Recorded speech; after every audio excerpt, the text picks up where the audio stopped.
Hello guys, and welcome back to Travels on Toast. Before we carry on this video, we're gonna take you back in time to September, October 2020 when we were in Luang Prabang. We attended like an event at a bar called Utopia. And Utopia is a place that you must visit. It used to be one of our favorite spots. We used to go mixing there, throw a lot of parties, and one time there was a BBC documentary premiere about Free the Bears. And that's how we found out about the work they do.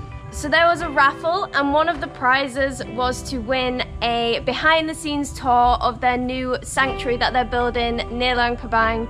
And Mario was mixing on the decks, and who wins but me?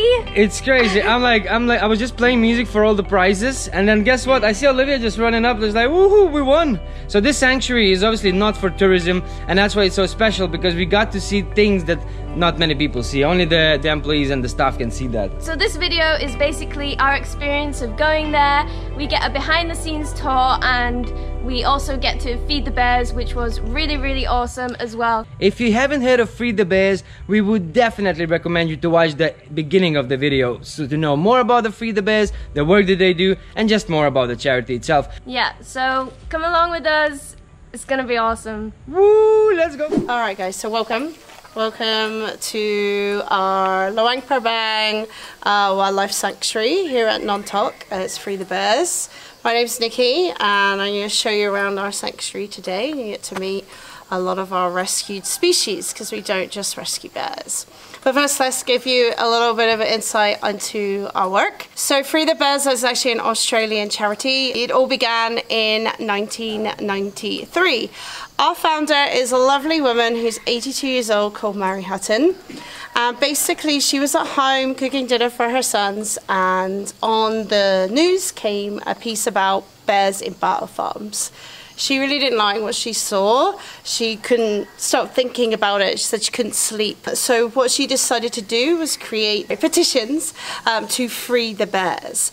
Basically, she stood outside her local supermarkets getting signatures to then send these over to China. But then people wanted to do more. They wanted to donate money, and the only way she could accept that was then creating a charity. So in 1995, Free the Bears was born. In Asia, we actually have 4 sanctuaries. The first one that Mary created is in Cambodia.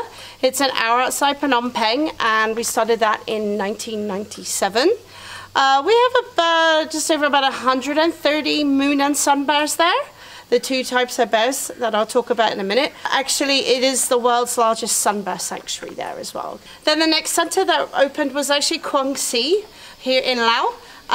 We opened that, started that in 2003, and that has the 33 moon bears there at the moment. In 2008, we moved into Vietnam, down in southern Vietnam, rescuing bears there. I think we have about 30 odd bears, don't quote me on that one. And then the final sanctuary is where you're standing today. We started building this center in 2017. Quang Si, we have very limited space, and from 2015 onwards, the number of rescued bear numbers were increasing, and so we were going over our capacity.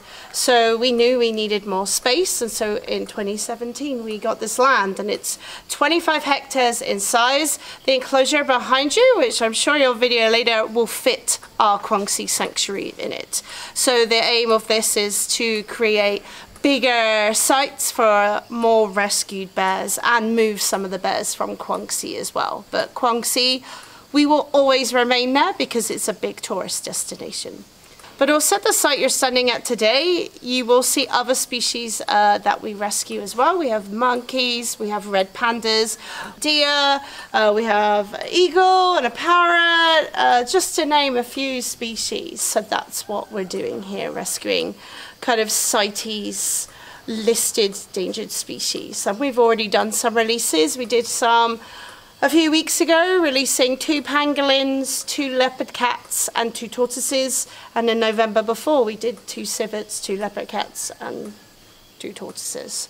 So this is a bigger picture for some of the species that we rescue other than bears. So actually all the bears you're visiting here and at Quang Si, they're all rescues from the illegal wildlife trade. They're used as pets, as trophies, often as a status symbol for many people to show off maybe their power and their wealth in the community. So these guys would have been taken away from their mothers at a young age, and then a lot of them were just kept in very small cages for a number of years. Now we do have cubs here, so we've got them quite early on, but we have a lot of bears that we capture and they've been held by these people for a long time.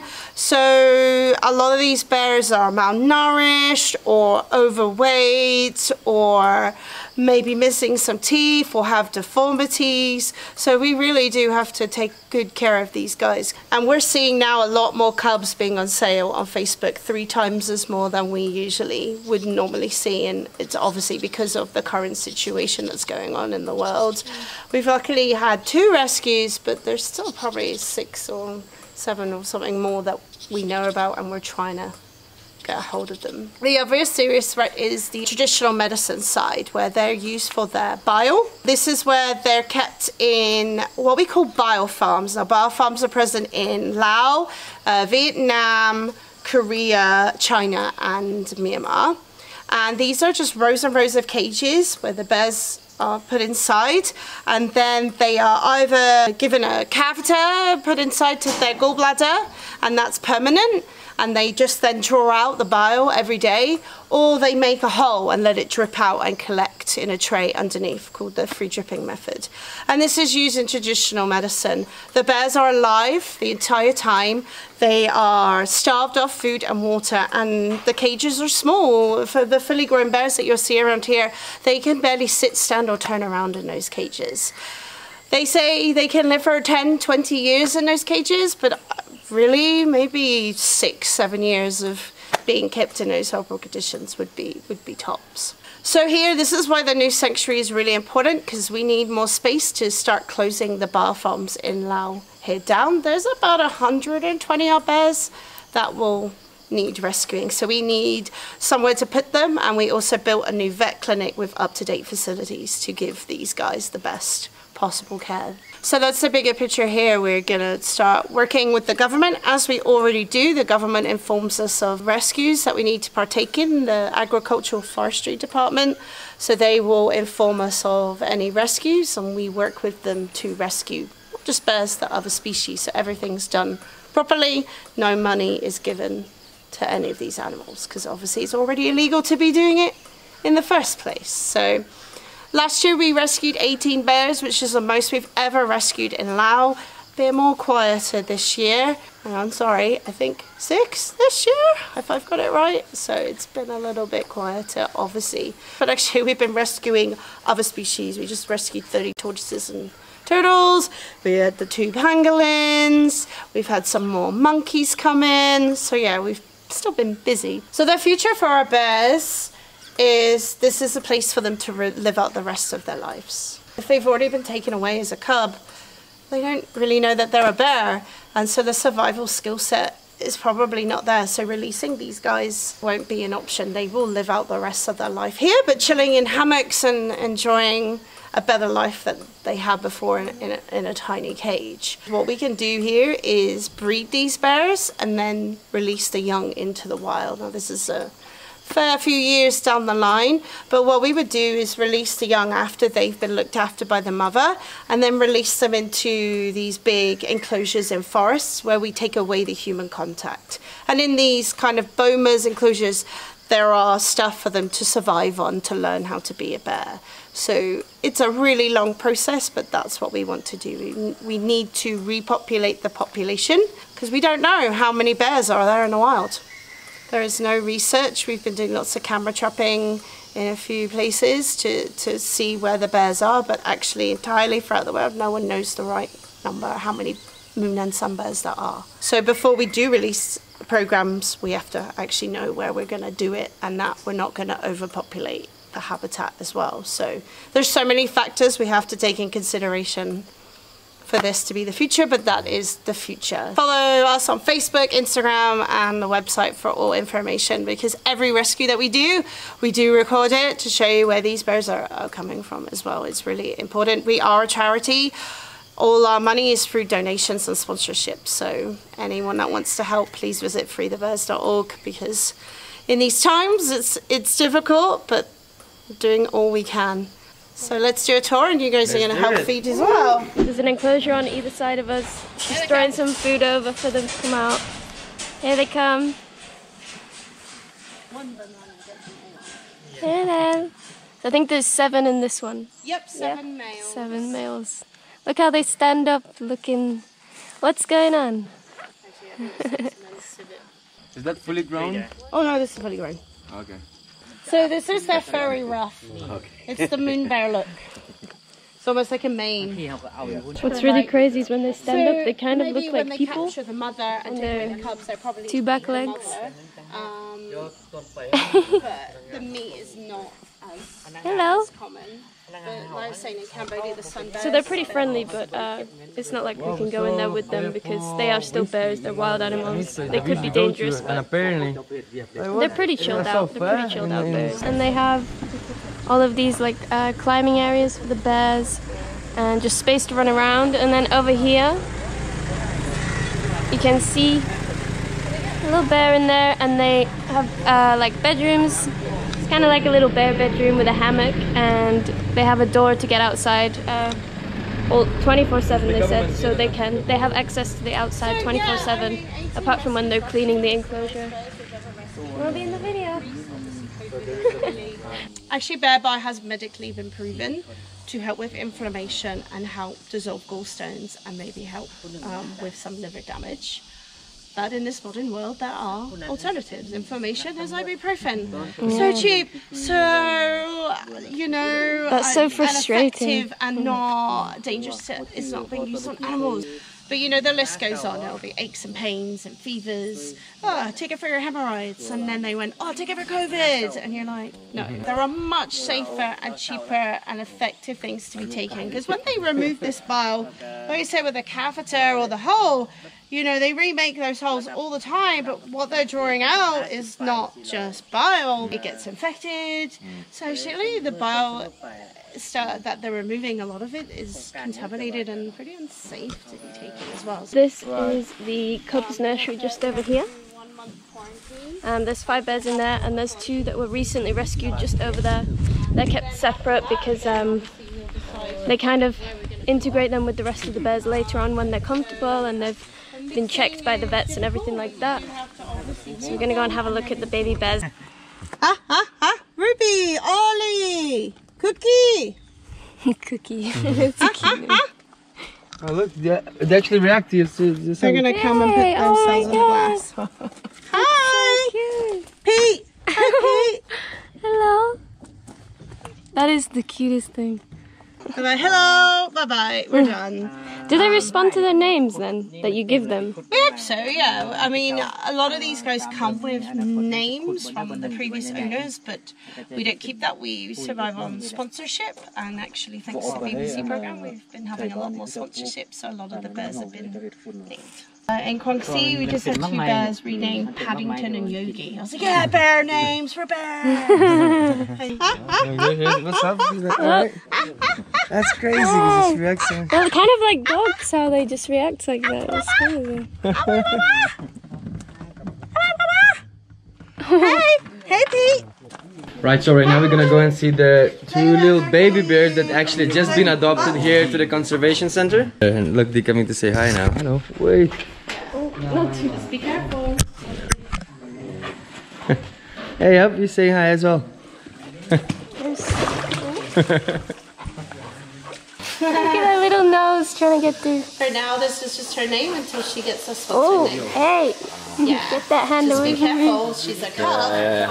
So we feed them lots of vegetables and seasonal fruits and nuts and seeds, and they get things like honey and shrimp paste and jams, like trails.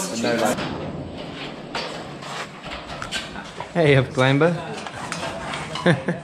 Right, so right now we're getting ready to go and see how the bears are getting fed.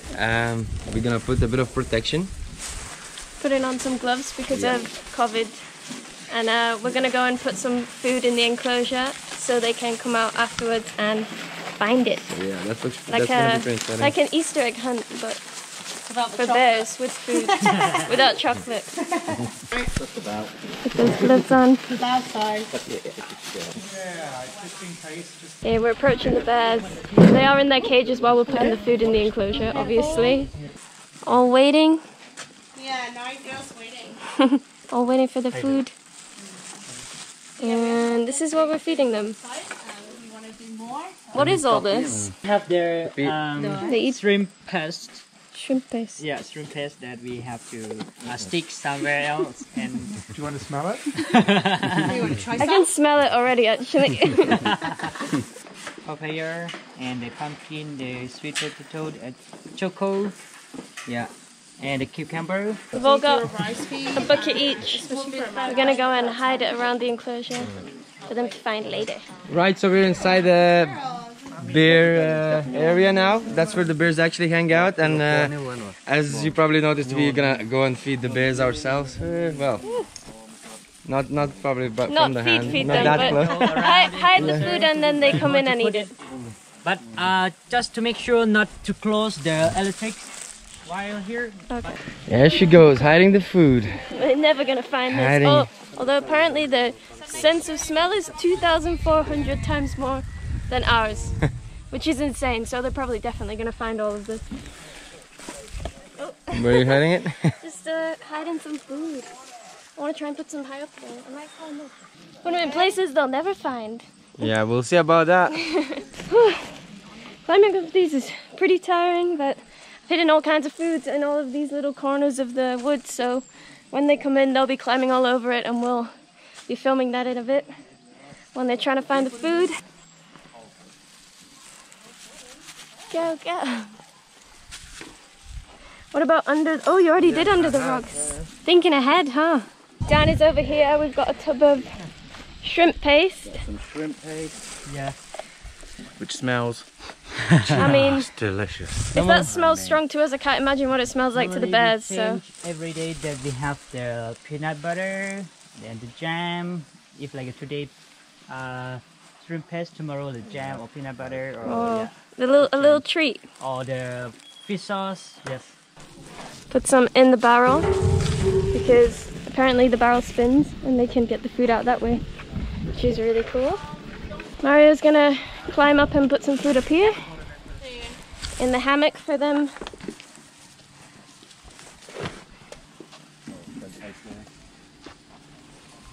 Can you smell it? I feel like a bear myself. Right to the top. Yeah, right on top of that very top pole. Mario's creating them a little challenge up there. Picture of you with you in the hammock.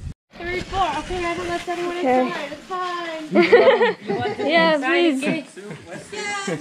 please. Checking everybody's out before we let the bears in, because Yeah. we don't want any accidents. No, I don't think you'd like to stay there while doing the feeding. And like, No. you can see all the girls are waiting for you to leave. Yeah, look at them. Come on, we know it's They're all Smell the shrimp paste. so hungry. They can smell it on Dan's hands. So now we are going to the viewing platform to watch the bears eat the food we just put in there. They're already all coming, so we better hurry up. We want to see them find all the food. Oh, they're already going for it. See, they've already found some of it. And some of them was like, I know my spot. There's always something. So the bears really love the shrimp paste. When they get close to it, they like rub up against it and rub it all over themselves. Apparently it's like how catnip is to cats. And you can see one of them now just rubbing against this log. He's so cute. There we go. Off he goes. Yeah, that's butternut. She's got such a huge pattern. Look at her feet. Right, so most of the pieces has been scrounged already by the bears. We had a little argument there for a bit of shrimp paste, but it seems to be all good again. Most of the bears are right now here, right next to us, which is pretty cool. And I mean, look at the environment just around the mountains. That looks really, really nice. They're moving so slowly. They're not in any rush to find that food. They got all day.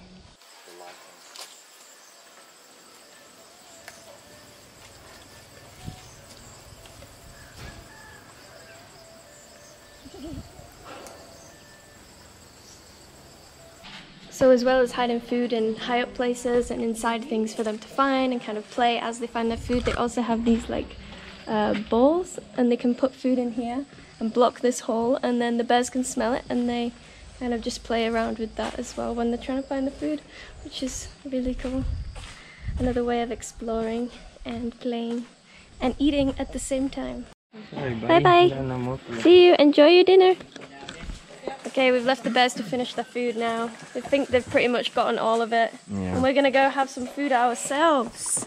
Right, so we just had a little snack. Now I feel much more powered up. Most of the bears that you have seen, well, all of the bears that you have seen are actually moon bears. And now we're gonna go and see a bear called Mary, and it's a sun bear. So that's pretty exciting. Let's go and check it out. So this is Tijo. His name in Hmong means 50 because he was our 50th rescue. Look at that nose. Sniffy, sniffy. Actually, his picture is on my phone of him and his nose. Here's my eye. Huh? Don't move. No. You like the Hi, camera? beautiful boys. So you guys are slightly younger. Polar bear shaped head. No, we don't breed our bears, but sometimes accidents happen. And Pimai was a happy little accident. Was it? Aww. It's New Year.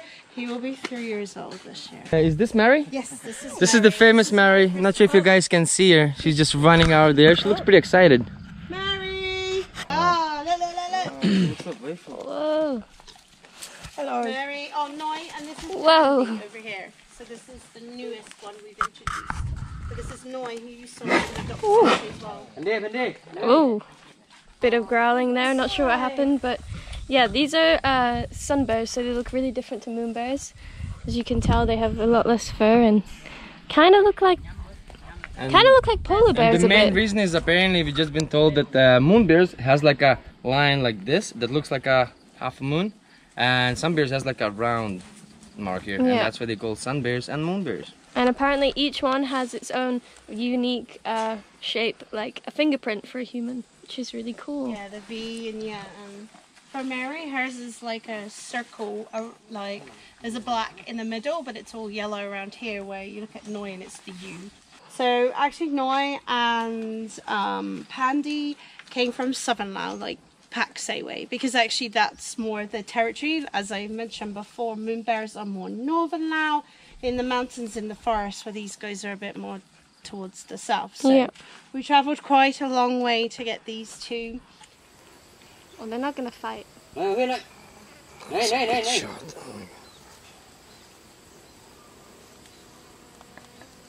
Oh, this is so intense right now. National Discovery, some animals in action. A couple of the bears just got into a bit of an argument, which made us all jump. These two are not on the friendliest of terms. They seem very calm and friendly, but when they want to be aggressive, they're aggressive. So we've just finished watching the sun bears. The staff was massaging Mary and giving her some treats, which was pretty crazy to see someone petting a bear. I know, But right? she was kind of pretty much raised here, so she's not too bad with a few certain people that she's used to. Yeah, and another little fact actually, the sun bears are the smallest bears in the whole world. They're the smallest types of bears. I mean, just see them. Yeah, and you did as well. Yeah, they're really not that big in person. They're really cute, very energetic. Yeah. But yeah, now we're heading back down and we are going to see some monkeys because they Yeah. also save other animals than just bears. Yeah. Apparently there's like many different types of macaques that we're gonna see in a bit, so I really can't wait to show you guys. Let's go and check it out. Our discovery centre that we built, it's all sustainable material, and we actually employed local villagers to help. We're going to start offering tours. This is where we can be to begin with. Right, like a little It has a natural air conditioning because there's a hole in the middle, Oh, wow. so the air comes through. Awesome. And then the idea is around these poles at the bottom, we're going to put plants to promote about what plants can be used as alternatives to bear bile. And then this is our small carnivore area. We can only let you view from outside because some of these animals are destined for release. But we have a midget in here and a suro. Look at that. Oh, We have the 3 red pandas. red pandas. Yeah. Wow, never seen one. So over here they have a couple of red pandas, which is really cool. I want to send a face. So 3 females. Oh my god, they're actually like all the way up in the trees. 3 females called Mei Li, which means beautiful in Chinese. We also have Zhu Xiang, which means bamboo bear. And then we have Santipat. So they're like raccoons. They're more part of the raccoon family. Did you live in Laos jungle? No, Or so red Australia? pandas, these were rescued because they were coming over. They were caught after being coming over from China. Right. So basically they were destined for the exotic pet trade. Because these guys live in China and the Himalayas. They live in mountains where it's cold. So here it's rather hot. So we have eskies, like ice boxes that we've made for them to sleep and rest in. There's an eagle. Look at the size of this bird. It's huge. Not too happy either. Hey. So we had it as a juvenile. And we want to build a flight tunnel for it. Wow, there's a parrot that talks. What? Hello, Percy. What? Hello. I don't know what that bit is, but I love it. Hello. Hello, welcome to welcome to Free the Ferrets. We should teach you that one. So we're at the monkey enclosure. There's quite a few of them actually. They all are just pigtailed macaques mainly, but there is a couple that are a different species. One of them has a very distinct red face, which is really cute. And it's feeding time now. So yeah, these are pigtails, but she's a stumptail. So eventually I think we would move her out. Look how many there are. Some that still show the scars of that, with, you know, the remnants of the chain that was around her neck as well. Hey Amanda! Huh? Some of the monkeys in a different enclosure because they're a bit more aggressive and different species. They look a bit scarier. Yeah. This is why I don't get too close with her cameras, because they can reach pretty far. Wow, they're pretty scary actually when they're in your face like that. Yeah. So you're in a part monkey enclosure because this is a new area of building, but obviously we are currently building bear houses. So, but we will build more enclosures here, and as we go deeper into our land, we'll build other enclosures too. And then just behind us here, I think this is a plan for a gibbon island, because we do actually have a gibbon who's in quarantine, a white cheek gibbon. So they have a few different monkey enclosures in this area with all kinds of species of monkeys. And then just over here they have a wildlife hospital, and then next to it is the quarantine center for new animals which are not yet integrated with the rest of them. They just need to be checked by vets and the new arrivals just to make sure they're okay and things like that. So that's where they go. And yeah, I think we've seen pretty much everything now. And now this is the part where you see the drone shot. You ready? Basically the drone just kinda stopped working. We didn't manage to connect it, so no drone shots in this video. Sorry guys, but I mean if you made it to this part of the video, I'd like to say thank you so much for watching it. I mean this place here is really amazing. The tremendous work that they've done in the past 3 years is just incredible. I mean, and what they do is obviously they help animals, and basically it's an animal conservation, not a zoo. You should totally check it out, their website, see what else they do, you know, and totally get involved, you know. We'll put all the links in the description for their website, and also the BBC documentary that was made about this place is really good. So if you want to learn more, check that out. Mary features in that, who you saw, the sunbird earlier. Yeah, when she was really a baby. Cute. Yeah. But yeah, anyways, thank you so much for watching, guys. If you enjoyed this video, don't forget to hit that like button, and obviously if you want to see more, just press subscribe.